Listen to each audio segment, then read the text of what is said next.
এক গায়ের প্রান্তে ছিল এক পুরনো ভাঙাচোরা বাড়ি।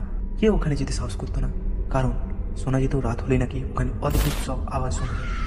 একদিন গ্রামের যুবক রাহুল চ্যালেঞ্জ নিয়ে ঠিক করলো যে সে রাতে সেই বাড়িটিতে যাবে। রাত গভীর হলে রাহুল টর্চ হাতে বাড়ির ভেতরে ঢুকে ভাঙা জানলা দিয়ে চাঁদের আলো পড়ছিল। হঠাৎ করে সে শুনতে পেল কাঁদার শব্দ। শব্দটা আসছে উপরের ঘর থেকে। রাহুল ধীরে ধীরে সিঁড়ি বেয়ে উপরে উঠল। ঘরে ঢুকতেই একটা ঠান্ডা বাতাস তার গায়ে ছুঁয়ে গেল। হঠাৎ আলো নেমে গেল। অন্ধকারের মধ্যে রাহুল দেখতে পেল এক নারী, সাদা শাড়ি পরা, মুখ ঢেকে আছে। নারীর চোখ থেকে রক্ত ঝরছে। হঠাৎ সেই নারী তার দিকে এগিয়ে এলো। রাহুলের শরীর জমে গেল।